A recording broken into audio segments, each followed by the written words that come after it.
I am Jeremias Tiranon III. I go to school at Regional Science High School and I am 12 years old.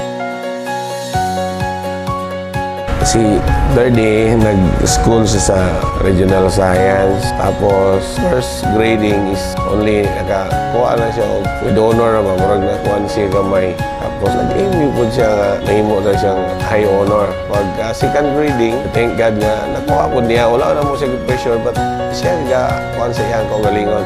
Nag-motivate. And karon top 7 man siya. So, gusto na po niya na sa top 5.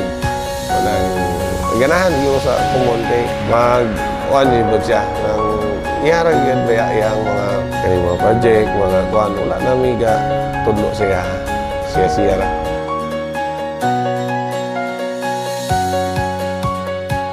I first started with math and then I progressed quickly.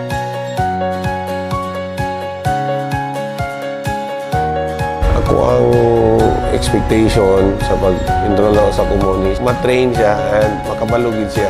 Wala nga ako, I choose Kumon yun.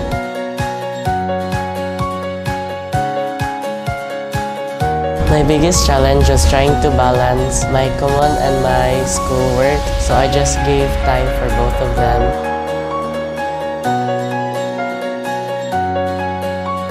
Knowledgeable sila kay mas advanced pa nilang training. Pag abot sa ilahang school, kuhan lang kayo sila. Confident. Even akong mga college, nag-perform mo yun maayo. Even siya sa iyang school. So, mura po yung akong kalipay.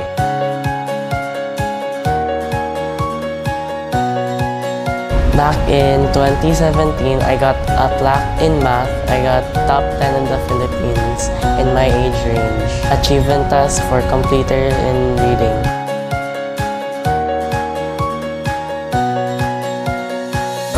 Sometimes naging mga challenges o busy. Parang kinanglan yun.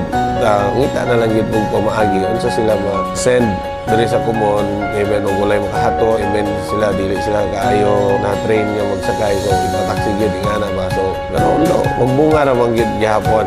Muna nga, more gay challenge. Muna nga kuman nga, parents, ang muna sa bayan, sila nag-continue. Kaya tungkol sa ang paghatod ilang problema. Pero which is di good problema o ato lang suportahan. It fit in my schedule because after school, I normally just do my tasks and I just do it with my Kumon.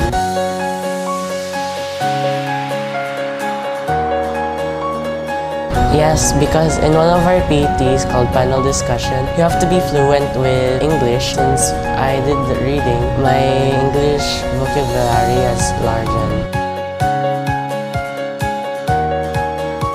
Yes, ma-recommend ako yun ang Kumon sa mga parents. Kaya investment ang pag-Kumon sa mga bata. Aron, dili po sila malisdan kaya na-train sila kayo. My advice to them is to still persevere and don't stop until you're finished. Yes, it can really help get your grades up in English and math. For those who are still in Kumon reading, take your time and take breaks if you need it. I-enroll yun Kumon. Tapos, humanon yun sila, mga completer. Andun nga, kano sa sila taman kay kung sa ako ato pong yun kagustuhan nga, maayo yun atong mga bata. Pero dili ginato pasagdan nga ang ilahang kaugalingon matuman nga muundang sila kay kita gyud matuman kay bata mo sila dapat umanon nila bala sila asa sila.